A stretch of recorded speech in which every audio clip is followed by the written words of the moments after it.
Voilà, merci beaucoup na binono sobozali kolanda biso à travers le monde. Bolandaka mingi magazine grand format oyo bolandaka elekaka na ba différentes chaînes de télévision et de radio de la province, également dans les réseaux sociaux. Alors biso tokendaka bisika nyonso. Tokendaka Mwanda, tokendaka Boma, tokendaka Tchela, tokendaka Kasangulu, tokendaka Kinshasa, partout dans le monde, c'est notre travail. Le magazine grand format et kendaka partout pour recueillir des informations. Awa tozana ville de Boma, la ville portière historique et touristique de Boma, et précisément dans la montagne il y a Moulamba. Bana Boma, ba vrai Bana Boma, ba yebi montagne ya Moulamba, et ça juste en face il y a stade Sokol.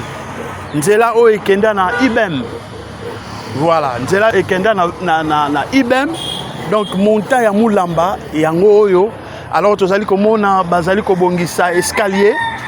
Tokoyeba nani oyo a financé misala ya construction ya escalier oyo. Tokoyeba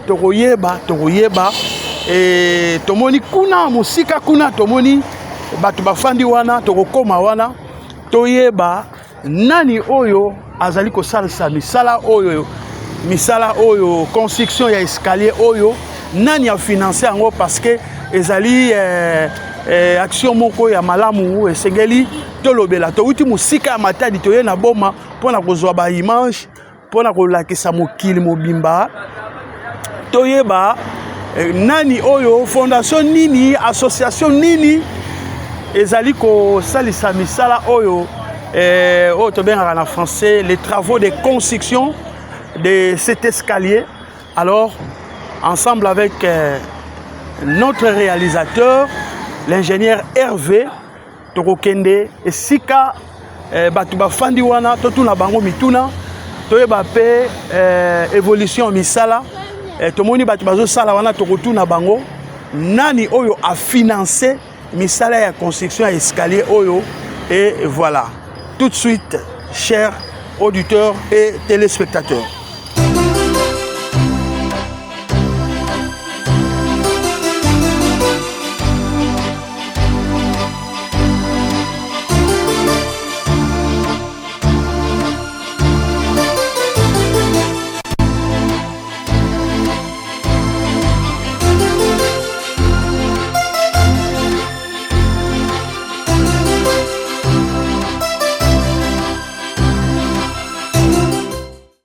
Voilà, merci beaucoup, chers téléspectateurs, vous qui nous suivez à travers le monde, comme annoncé, nous allons essayer de faire parler quelques personnes. Bazali kolandela misala ya construction ya escalier oyo toyeba ça évolue comment nani to association nini to bengaka en français asbel nini oyo zali ko financer misala ya construction ya escalier oyo. Alors nous allons nous entretenir avec quelques personnes oyo bazali tomoni awa tonton Wex mbote na yo tonton Wex mbote monsieur le journaliste. Voilà, merci beaucoup. Alors tomoni awa d'abord na escalier sur côté les moments OK. Voilà. Narosé Pelato, tous à la MP bilingue pour permettre à tout le monde de comprendre. Ah, il n'y a pas de problème, il n'y a pas de problème, il n'y a pas de problème. Alors, tonton Wex, tomoni awa. D'abord, Yebsabiso, le motif et la présence na yo awa ezani. D'abord, merci beaucoup mon confrère Vitarich. Voilà. On se connaît très bien. Moi, je m'appelle Wex. Et les gens m'appellent tonton. Pourquoi tonton? En bon français, tonton c'est l'oncle. Donc je suis l'oncle de tous les neveux et nièces de la province du Congo central. Et pourquoi pas de la planète Terre. Alors nous sommes ici, Tozana Katia Fondation, mon ami Jojo Mantouba. Mon ami Jojo Mantouba et Azam na Boma. Abotami na Boma. Et Awa Sika Tozali. Ezali monté à quartier colonie. Donc Motonios Oyo ya boma oyo ayebi boma ayebi ngomba montagne ya mulamba betu tubila na kikongo betu ya boma montagne ya mulamba voilà donc ya onde place betu kele kibubi na tango ya alors mais tubila betu kasi donc ngemetu ba bena kata fondation ngenge kele na kata fondation voilà na kata fondation mon ami Jojo Mantouba d'abord betu me banda fondation Boubouvé banda tama hein depuis 2015 betu zaka baka makanisi ya kuvanda ensemble attaque bana boma très bien betu ba non beto fwana yina makanisi kuzaka nani mosi notre ami donc le fondateur il y a fondation ami bete boka sanaka ba ami donc beto baka ami donc l'ami Jojo ya nous abaka alikani sinon il faut mobaka ba ténor pour na ke boglaka ba ténor neti munu moke ténor na presse légende je t'en prie moke ténor na kati ya presse ya beto ya boma ya vila boma mukatsa lineti ya kitombe ya sana mpumuke zola mingi batu mona meso amuni alors et ami kuzaka baka nina avant même betu kota na ba bambi na vwandaka ba chobolo tout ça parce que ambition na ya kelevé amito betu sangana betu fukana kifulu mosi na kati ya vila betu ya boma betu tala nini betu lendaka sala nini na nini donc na kati ya fondation betu mingi. Nous avons des médecins, nous avons des juristes, nous avons des chauffeurs, nous avons des boulangers, nous avons des élèves, nous avons des étudiants. Fondation à Beto Yanini. Même awa kifu Beto Kele, muke mumo sive, Beto na bapa nyingi, Beto nyingi pesa pe mingi na bapa nyakaka kana nini kele. Donc il y a moi tout ba fondation mon ami Jojo Mantouba. Anike moi na butukila ka wana colonie, aluya wondeni bakadi kanisi ya kukanisa kutula ba marche, hein? Awa samuna kumonter na. Donc fondation Jojo Mantouba nde kena kusadisa kisalu ya kele veut l'état kena kusadisa ya kele fondation non ya fondation mon ami Jojo Mantouba kena kusala kisalu ya ba monter ya ba marche ya na kati ya montagne ya mulamba alors ba objectif ya fondation ya kele ni nos objectifs kaka boma donc nos objectifs c'est la ville de Boma Boma Oma Zankalamu yamesa la play Oboma intimoskevana nene Oboma place kena kusala bato pasi fondation mon ami Jojo Mantouba y a un objectif à bête. Donc notre objectif c'est le bien-être y a ville y a Boma y a oui. Alors l'activité que Salama déjà toi y a que les premières activités. Y a que mingi activité mais Salama déjà mingi. Bête mais Salama activité mingi et nakati ya mbanza bête ya Boma. Maintenant tangu mefwana bête katuka na kitombe bête bimana Nanganda. Donc on a œuvré plus dans l'ombre façon baguette tubaka. Maintenant actuellement bête me bima Nanganda na dizina kaka fondation kaka sam na ville à Beto ya Boma. Voilà, Matondo Ming alors il peut permettre vous sapez vous na ingénieur na quelques personnes. Mbotangé ngeta la caméra. OK, merci beaucoup. Kumba ngeli se présenter. Kumba Jean Didier Masota. Quel est na kata fondation coordonnateur ya fondation actuellement. Très bien. Le monde peke conducteur ya ba travaux ya kena kusalema. OK. Donc, alors, Diamba Boubou est laquelle par rapport à Nyoso? Non, Nyoso, Toto Wex Metouba Yaou, fondation qui existait déjà depuis temps. Il y a une fondation, il y a mon ami Jojo Mantouba. Il y a mon aboma, il y a un boma, il y a un boma, et puis il y a un mezaba passe à boma. Donc, qu'est-ce que c'est là? On a dit à moi si Jojo ke Toubaka, chaque fois qu'il y a un solo là, anke tubaka kaka boma ou rien. Donc tant que tubaka boma ou rien, muvanda banja neti kaka kuseka na kuandi. Mais tant que mekuza banda ba action, des places mekuza comprendre que pangi ke tubaka boma ou rien. Donc ya zona monisa ke yani zona boma mingi. Et puis que zona ka monter à boma donc boma évoluer quoi. Donc c'est ça.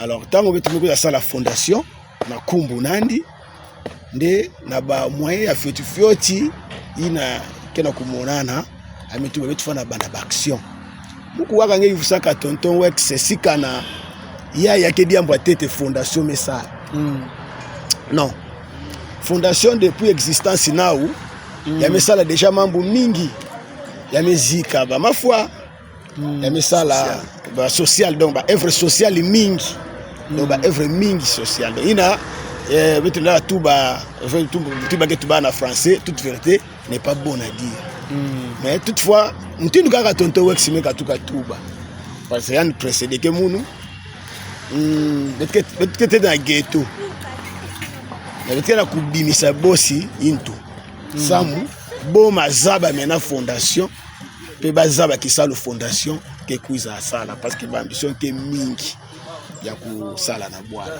par rapport à l'activité que mingi ina que prévu ben sala alors peut-être on a quand même bonne foi parce que banka que filara la campagne mais fondation qui na ko viser qui maman se mais banda pe avant non donc ben qui na ko viser intérêt moi suffit bon par rapport à intérêt on est tout barien parce que ce qu'il y a on a un intérêt sa population oui c'est ça ce qu'il y a on a un intérêt nous avons intérêt que nous sommes pas ça na retour quoi nga to pas parce que ça la plat ngé monsieur na mona mtu na kutungila na matériaux durables et puis genre il y a niveau il y a construction between na kusala donc ce qu'il y a on a ça bitu vingila kima faut ça ça pena ni ke pesa bitu et puis ben ba rappeler appui mais katuka na l'étranger ça mo do yake kaka fond ya fondation ya kaka fond ya fondation ya kaka fond ya fondation appui moi si na étranger appui moi si na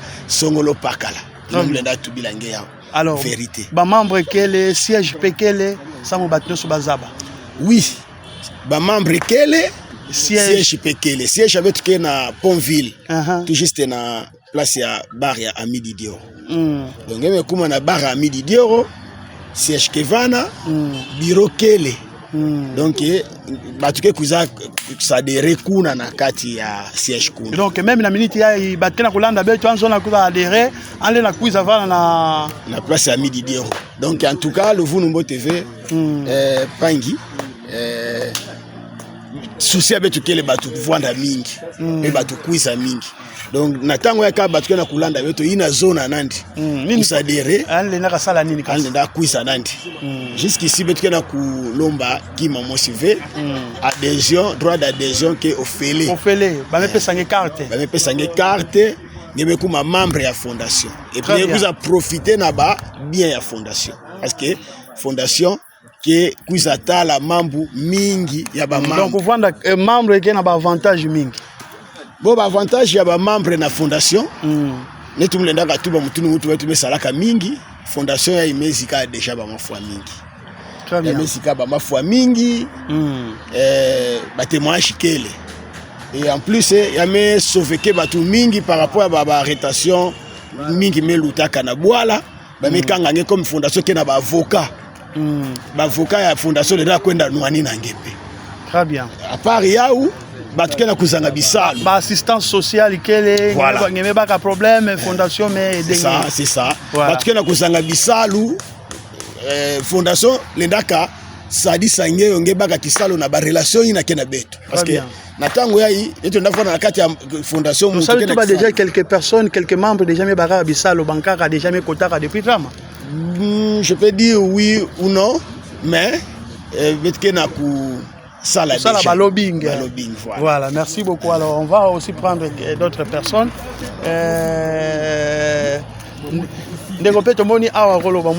Bonjour. Bonjour. Comme on a dit, c'est Raphaël Luzolo, chiffre pour les intimes. Vous êtes membre de la fondation? Oui, nous avons conseillé aussi à la fondation et à mon ami Jojo Mantouba. Donc, équipe Yamaka Césalia, je surveille. Absolument. Voilà, si vous avez quelque chose à ajouter par rapport à tout ce qui venait de se dire. Je ne pense pas que nous avons le Kambaroloba. Parce que Tonton Wex, à l'Obignoso, mon ami Masota, a outi ko balaye, mana kokeka kolobake. Biso toza ba conseiller au sein à fondation en même temps ba conseiller direct ya yemoko autorité morale ya fondation tangu azwa ki likanisi ya ko tonga escalier oyo pona zala clair envers bino to vandaki entre biso ba membre to sololi musala otiezo salama toza na ba mikanda nous sommes allés voir les autorités on a écrit vous en ordre. Tout à fait. On a écrit auprès à maire de la ville, copie réservée dans la mairie, et puis répondre qui officiellement. to commande ba ministère ministère ya urbanisme et habitat, aménagement du territoire, donc tous en ba document nyos. OK. Yango ka tunga to ba donc tous en bénédiction ya ba konzi. Toujours remercier maire de la ville, maman Claudel, toujours remercier beaucoup maître na biso maman Bobette. Na confiance au bapesa qui sont repesa autorisation ya kosala. Ah ba pesa bino autorisation pour ça. Si. OK. Na bénédiction na. Donc boya quitter le rôle rara ba yanke. Non. OK na kosenga Fondation Jojo, mon ami Jojo Mantoubeza bien structuré. Très bien. Ils en bato mayele ayokaka. So to lobele dikambo alandaka opso to ibisa. Très bien. Voilà un peu on a trouvé ko ça. Merci. Alors on va prendre l'ingénieur. On va aller diriger misala. Mbote na ingénieur. Mbote. Balobi mutu anzoto mikeme na kati ya munene. Na kati ya munene. Yo nde ingénieur. Oui. Kombo nani? Bon, kombo ingénieur Mardoché Mbeti. OK. Alors yebisa biso évolution ba travaux et ça la maneni. En tout cas, évolution de travaux ezoke kitoko.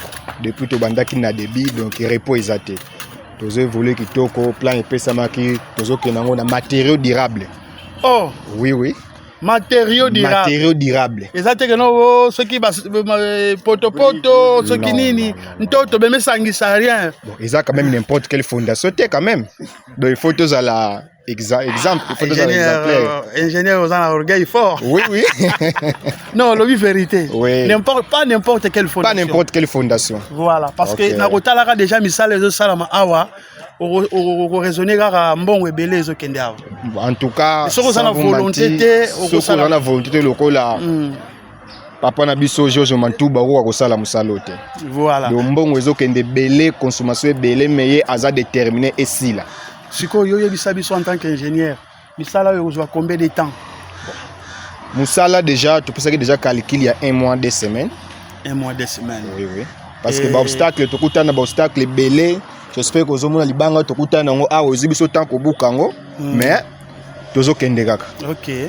Mais ba disposition nyonso ezalaki déjà prise. Nyonso ezalaki. Oh, ba donc devis au salaki nyonso ba honorer yango déjà. Nyonso déjà njela o eza déjà na budget nango.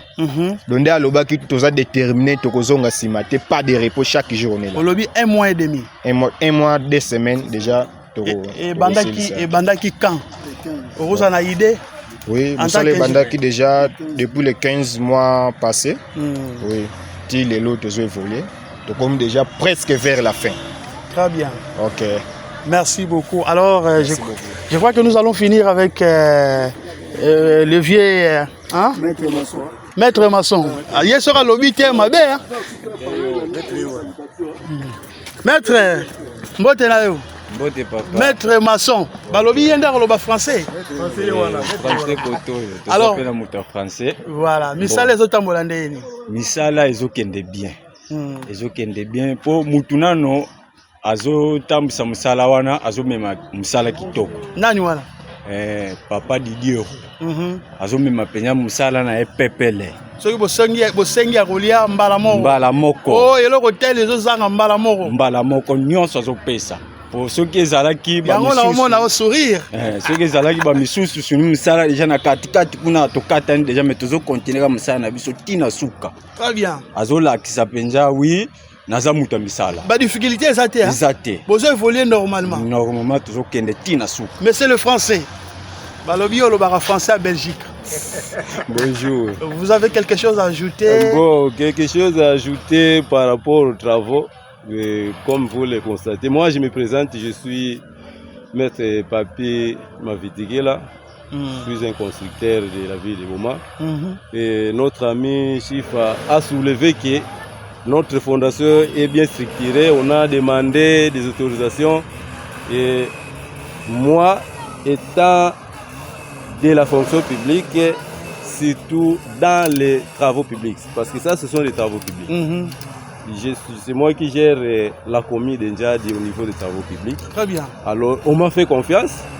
Et non, comme on a besoin de quelque chose de qualité, vous intégrez les travaux pour que vous puissiez aussi sonner le ton.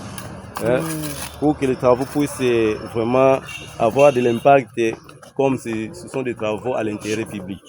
Vraiment, sinon, merci à M. Giorgio Mantouba qui vraiment a mis la main dans la poche pour penser à cette population de la ville de Boma, parce que ça, c'est quelque chose vraiment de très grand. Pensez cette montagne qui a fait tomber plusieurs personnes. Et d'ailleurs, ce matin, nous avons vécu un témoignage d'une maman, qui s'est cassée au bras. Donc, avec sa main vraiment cassée, il était tombé juste ici. C'était pendant la saison de pluie. Pas trop longtemps. Pas trop longtemps. Alors, donc, la maman a dit que... Elle a remercié les responsables de la fondation. Si déjà les travaux étaient déjà réalisés, ça me resterait toujours intact. Vous avez aussi des images. On va faire des inserts pour que la population puisse voir. Oui. En tout cas, vraiment, sinon, grand merci.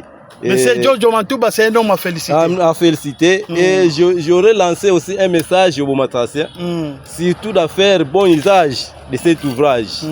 Parce que ce n'est plus demain encore qu'on verra une personne de grande volonté revenir encore pour faire des travaux pareils. Donc, que la population bomatracienne puisse faire bon usage et aussi soutenir ces grands messieurs. Soutenir ces grands messieurs par des conseils, par des prières et pourquoi pas intégrer la fondation pour marcher ensemble et lui pousser vraiment devant pour qu'on puisse avoir d'autres travaux dans la vie de Boma. Merci beaucoup. Alors, je crois que nous allons finir, mais nous allons aussi prendre quelques témoignages des passants avant de clôturer avec le vieux Wex, la légende. Nous avons encore quelqu'un qui va dire un mot. Bonjour monsieur. Oui, bonjour monsieur le journaliste. Kikongo, Lingala, le français. Vous allez d'abord vous présenter devant notre caméra. Moi c'est Ami Gelor Mindre. Je suis un membre dans la fondation Jojo Mantouba. Membre influent? Bon, pas vraiment influent, mais juste... Depuis que vous avez adhéré, vous avez déjà fait combien de temps? Bon, depuis que j'ai adhéré à la fondation, je vais vers une année déjà. Je ne sais pas trop longtemps que je suis dans la fondation. Alors, comme vous êtes membre, c'est vous qui allez nous dire ou donner les avantages d'être membre de la fondation mon ami Jojo Mantouba. C'est quoi les avantages? Bon, comme le prédécesseur venait de le dire, les avantages, il y a eu beaucoup d'avantages dans ces fondations Jojo Mantouba parce que beaucoup plus nous voyons le côté social que la fondation s'intéresse beaucoup plus. Lorsqu'il y a un problème, la fondation vous assiste. La fondation nous assiste. Tout, vraiment, ils sont là pour nous assister. Vraiment, c'est un peu dans le cas des avantages. Et puis, avec les relations que la fondation a, dans le cas où quelqu'un peut être dans le chômage et qui cherche à s'octroyer un travail, la fondation joue un rôle afin de pouvoir doter quelqu'un d'un travail. Donc c'est parmi les avantages. Il y en a tant d'autres qu'on ne pouvait pas tout dévoiler sur place, mais il y a quand même des avantages. Quand on est là, c'est qu'il y a des avantages. Alors, un message à la population qui nous suit? Bon, avant que je puisse lancer un message, je voulais tout préciser aussi dans la fondation pour cet ouvrage. Moi, je joue le rôle de... pas coordonnateur, mais je dirais je suis dans la commission de contrôle et suivi des qualités pour cet ouvrage. Ce que je peux donner comme message à la population de Boma, de soutenir cette œuvre, de soutenir notre autorité morale Jojo Mantouba, qui de ses fonds propres, qui a voulu afin que nous puissions avoir cet ouvrage pour permettre que les gens puissent passer aisément sans pour autant trébucher, tomber comme ça a été auparavant. Mais nous savons que les gens passent, voient, ils sont très contents, très intéressés. De loin, ils disent de bonnes paroles, de bonnes choses pour que les choses aillent de l'avant. Merci beaucoup. On va prendre un passant. Est-ce que Moni Misala au Fondation Jojo Mantouba ils ont sali sango? Yo en tant que moi na boma rolo banini? Na sepele na ngome sepela na yao. Tout ba Congo voir. Donc ya bien mwana kusala. Bato apply kana bake 10 15 baunde bato foto vwana na bao. Voilà. Mais tuna komona bato wale na kusala mambo. Bana kuya simba kwa ndive. Tala mambo ya bana classique luta mbote. Mvula ke noka betu ke vwana mbote. Bana kubwaka awa. Mumo si mungu mbwaka awa. Mukateka ko kotili de ko nguba. Me kubwaka deja awa. Mete muna moteke pla mekuta tekela ba mete. Ah me mutse ba mete. Nakina sa mambo ya. Amesa bisa mutata betu kuna sa mambo ya. Jojo Mantouba. Jojo Mantouba kana kusa mambo ya. Media mbuve betu na mona njila ya ani continue ba épreuve apply. Nati bata plan na gouvernement. tout là-bas vana nguma vana mais tu ko sabi sala mbote mule bada ki sala kam ko tika de ko TV nguba ve kasi kota na fondation kasi mga kota na fondation mais ba tu déjà ke vana kina ko sala mais tu ko sepa na ba action ya play ba evre très bien evre mais tu ko sote ba sadila beto buka la kina kutamula ko so ba evre ko ni mingi mais ona ko te ba tu mo kanga beto chile beto fote sadila ki sala be sala beto mais nguna pesa yandi kaka matondo mingi nzambi sala Papa Jojo Matuba nzambi pesa ndi ani pesa dia ya mingi ani sukila pe awa ani suka awa fe betuke tukone ne yandi ani kwenda ba place kaka ba place ya kati angesala kati ya parlement provincial angesala parlement national pour photo mamba play beto mono tulete ya ve mais ya angela kusala vena na mtindo ya campagne ana kusadisa population na ntima mbote kaka parce que ya ikelever mamba ba campagne ve ya mais merci ni même ça mo yufu mo si ya mbote et puis lever politique ya ngena no asbel association sans but lucratif merci monsieur le journaliste qui ouvre mbote ngi vous samu ye kwa ni ve mambo ya politique mais beto kona baka tata moti na materi baba kaka ni na kacha bilanga mule tu babu ya muluta ba ça fait déjà ne mingi meluta nani papa fuka unjola bako na baka na bilanga ba tu komisa ni gouverneur mamba na kusala yai beto kona baka na injo nani alunda bubu ya mukopera mna kutua bubu yai 2025 bubu ya beto kona baka ndi na injo nani ata bubu ve atankela makanisi ya kusala babima na ve ngikona baka ndi akatela makanisi na ve ko mutkena ba idée play ba pia ni mbongo ve ana sa ni mbongo ya gouvernement ana sa leve mbongo ya gouvernement provincial mbongo ya gouvernement national mbongo nani mosi ya poche amebi misa yao ni sadisa bana classe na beto ba coopéra na bato njila ba mama kena kona babilanga na njila yaya très bien ko sepela mingi mais beto kona beto ke sosa yandi ata bubu ve ani fona na diambo amesala yaya bakibana lumba njila très bien munu mosi mke mwana ya bakongo mais sepela mingi mais beto ke vwanda na reconnaissance na diambo ya yani amesala nzambe isungani nzambe vwana yandi nzambe tambula na yandi ani lemba ve ani contrôler ba place na komona kake passe vu que gouvernement na pesa ni gouvernement provincial na ko pesa ni temps ani sala plat ani continuer ko sala kaka nzambe ke sungu matondo mingi betike bikani merci beaucoup merci papa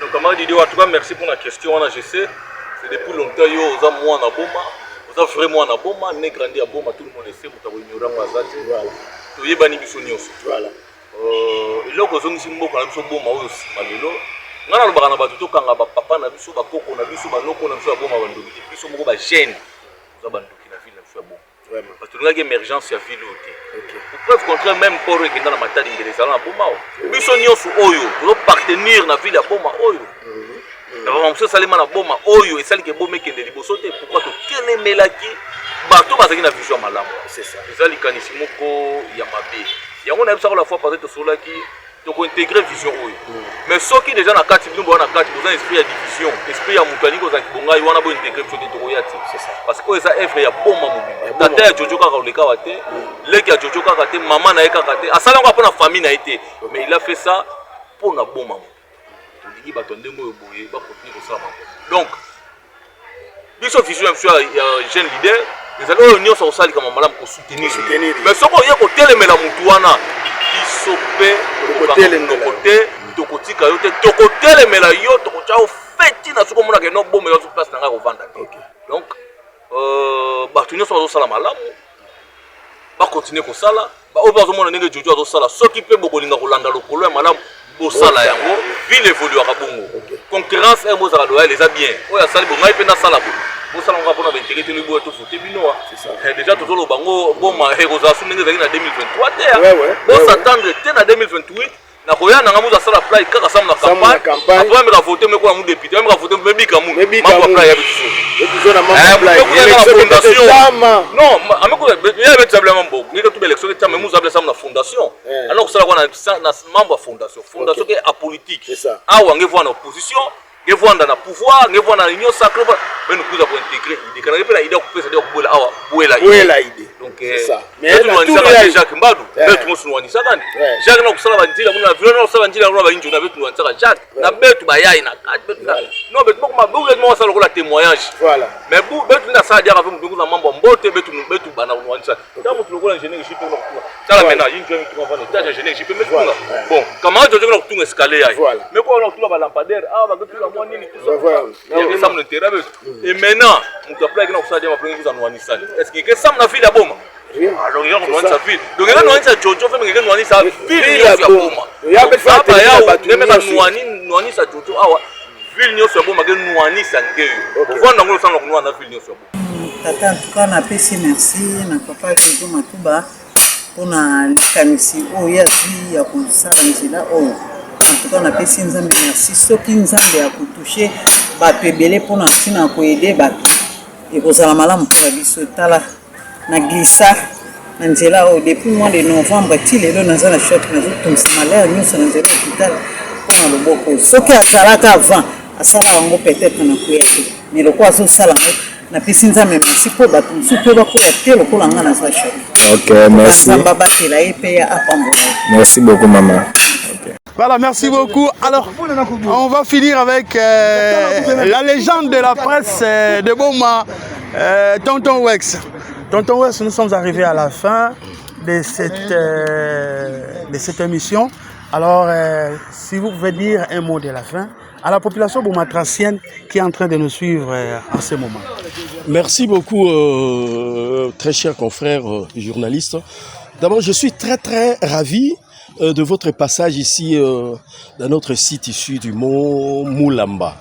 Le mont Moulamba, c'est une place qui est historique. Parce que dans les temps, il y avait le chemin de fer, juste en bas là-bas. Voilà. Parce que nous avons commis d'abord de problèmes avant de commencer ces travaux. Mais heureusement que le technicien d'urbanisme de la ville, ils sont venus ici, ils ont dit non, ici on ne pourra jamais mettre un passage là pour des véhicules ou bien pour des motos, c'est très dangereux parce que comme en bas là-bas il y a ce qu'on appelle le boulevard que nous connaissons là, alors l'angle, comme c'est l'angle droit, jamais et puis c'est une montagne ici, il faudra que ça soit seulement de marche pour des piétons. Voilà. Alors notre souci est que nous soutenons cette fondation.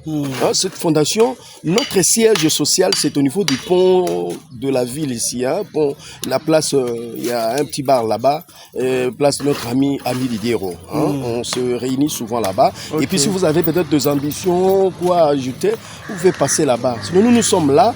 Nous sommes quand même très connus dans la ville. Vraiment, nous sommes membres dans cette fondation et nous voulons vraiment aller de l'avant ensemble avec notre ami Jojo Mantou. Vous demandez à la population de soutenir la fondation. Vous demandez aussi aux autorités de soutenir la fondation. Ça a toujours été ainsi. S'il y a un d'une fils du terroir qui s'élève pour de bonnes œuvres telles qu'elles, il faudra même le soutenir. Vous comprenez? Nous avons des autorités ici, nos autorités urbaines. Je sais qu'il faut quand même mettre derrière cette fondation qui fait quand même des œuvres que nous voyons ici, palpables, tout ça là. Et c'est pas facile de faire de telles histoires sans soutien d'abord personnel et puis le soutien de notre Créateur, le Dieu. Voilà. Merci beaucoup. Nous sommes arrivés à la fin. Merci. Alors la fondation, mon ami Jojo Matuba mérite d'être soutenue. Voilà les œuvres des actes caritatifs, des œuvres de grande envergure. Voilà. Bana boma betumekuma na chuka. Mutinu bet tubilaka beno bet ke kwenda. Sur place, mais tout à l'évolution, il y a Bissalou et vous-même, vous avez vu comment les travaux évoluent. Donc, dans quelques jours là, Bissalou ke manisa et puis Ndila ke vanda bien batuke banaroluta. Merci na monsieur Jojo Mantouba, Samuna Robaka di Kadisiai en tout cas, Bana ya Boma. Je crois que bakozala jamais déçu, bakozala jamais ingrat na nyonso ozali kosala. On est arrivé à la fin. Moi c'est Vitalo Mabiala. Derrière la caméra, nous avons eu mon frère l'ingénieur Hervé Timba et on se retrouve très prochainement. Merci.